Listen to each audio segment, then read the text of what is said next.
This is Pulse of Africa, the face of Ethiopia, the voice of Africa.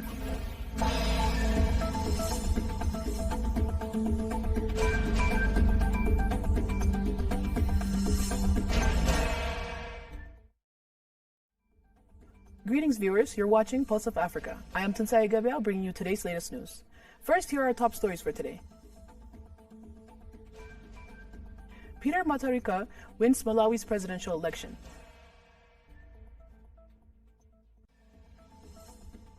Voters in Guinea approve new constitution with 89% support. DRC and Rwanda agreed to implement US-backed peace deal by year-end.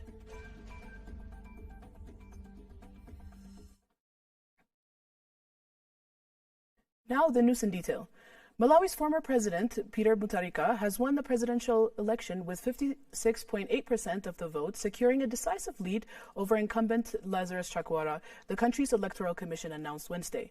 The president-elect, contesting on the Democratic Progressive Party ticket, secured nearly 3.04 million votes in the 17-candidate race on September 16, while Chakwera of the Malawi Congress Party garnered around 1.77 million votes. Malawi Electoral Commission chairperson Annabel Matalimanja announced at a press briefing in Lilongwe, the capital. The 85-year-old Mutharika obtained 56.8% of the valid votes cast, surpassing the 50% plus one threshold required for an outright victory, while Chakwera 70 trailed with 33% of the ballots, according to the MEC. Mutharika, who served as a president from 2014 to 2020, will return to office with former MEC chairperson Jay Nansa and his vice president.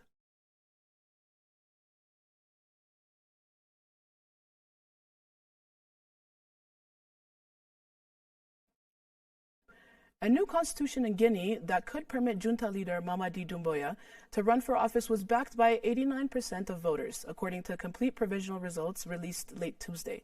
According to the provisional figures, subject to confirmation by the Constitutional Court, 89.38% of voters backed the proposed constitution, with a turnout of 86.42% from the 6.7 million registered voters, Territorial Administration Minister Ibrahima Khalil Konde announced.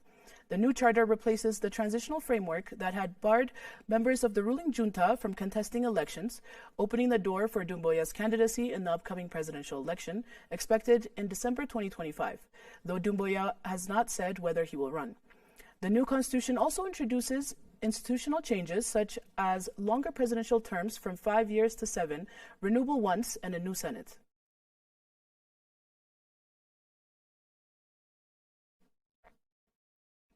Seychelles on Thursday began its presidential election campaign with incumbent Wavel Ramklawan taking an opposition leader, Patrick Hermini. 8 candidates are contesting the vote, which will take place from September 25 to 27, according to the country's electoral commission. Ramklawan from the Seychelles Democratic Alliance is seeking a second term before his win in 2020. The Anglican priest lost the 2015 contest by just 196 votes. Hermini, a doctor, is representing the United Seychelles Party, which until 2020 had provided all heads of state since 1977. Seychelles is also known for its stunning beaches and luxury tourism.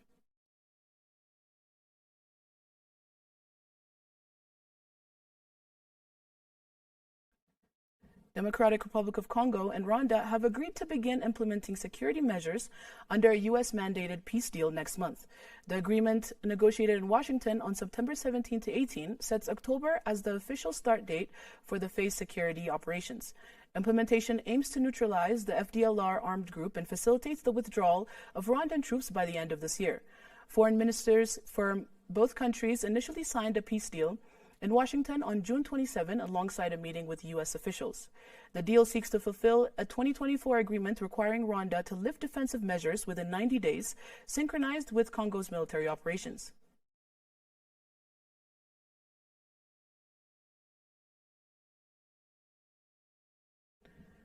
In other news, Thailand's new coalition government Prime Minister Anutin Charnvirakul and his cabinet ministers were sworn into office on Wednesday following the royal endorsement of the new portfolios last week.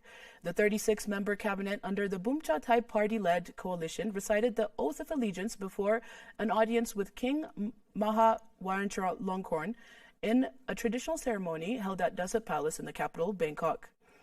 Anutin and 6 deputy prime ministers attended the ceremony along with other cabinet ministers and their deputies representing factions of the ruling bloc, which also comprises the Kla Tam, Palang Partrat, and Ram Thai Sang Chart parties. The prime minister later chaired a special cabinet meeting in the government house in the evening and is set to present his policy statement to parliament next week, the final step before the new administration can officially assume office.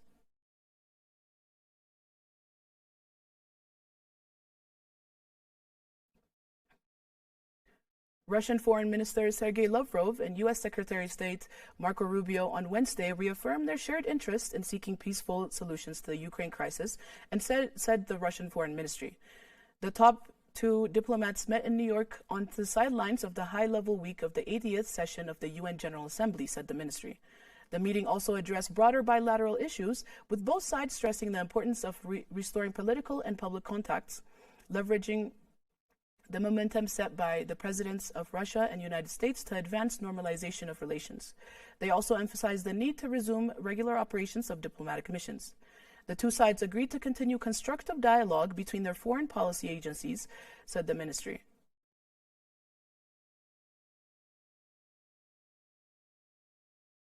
The story of resurgent Ethiopia and burgeoning Africa is here, only on the Pulse of Africa channel, all the time.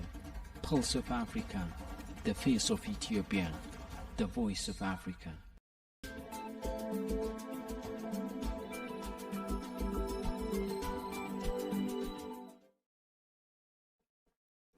Now to business news.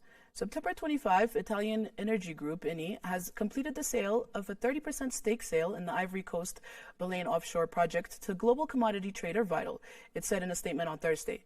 The Baleine project is now owned by Eni with 47.25%, Vital with 30%, and Petrosi with 22.75%, and is in the country's main offshore development.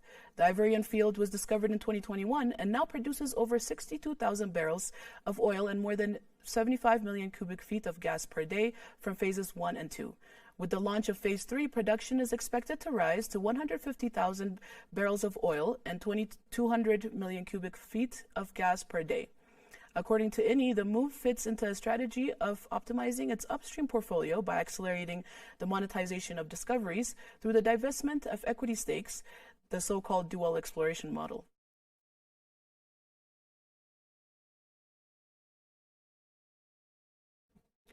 Finally, oil prices climbed about 3% to a 7-week high on Wednesday as a surprise drop in the U.S. weekly crude inventories added to a sense in the market of tightening supplies amid export issues in Iraq, Venezuela, and Russia. Brent futures rose $1.68 to settle at $69.31 a barrel, while the U.S. West Texas Intermediate crude futures rose $1.58 to settle at $64.99. U.S. crude inventories fell by a surprise 607,000 barrels last week, the Energy Information Administration said. That compares with the 235,000 barrels build analysts forecast in a Reuters poll, but was smaller than the 3.8 million barrel draw market sources said. The American Petroleum Institute Trade Group cited its figures on Tuesday.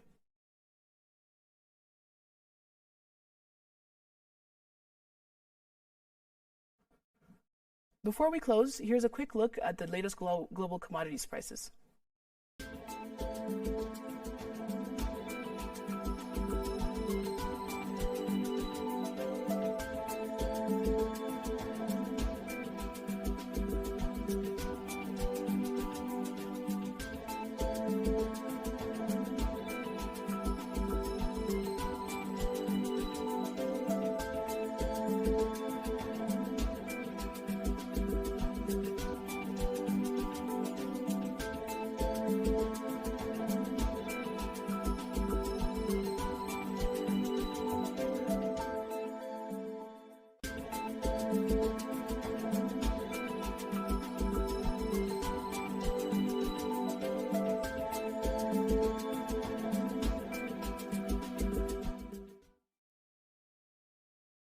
Next, let's take a look at the current weather forecast.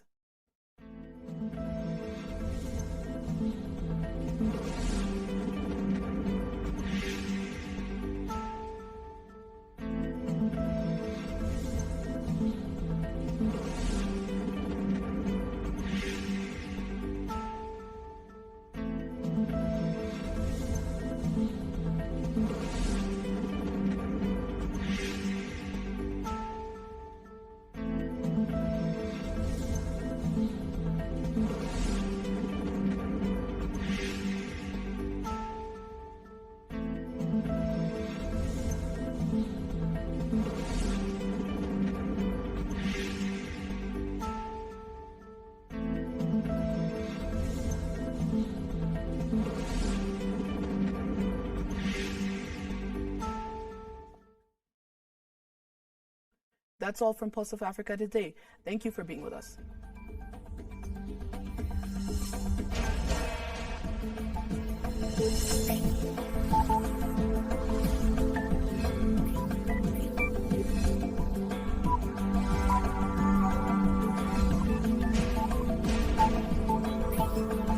This is Pulse of Africa, the face of Ethiopia, the voice of Africa.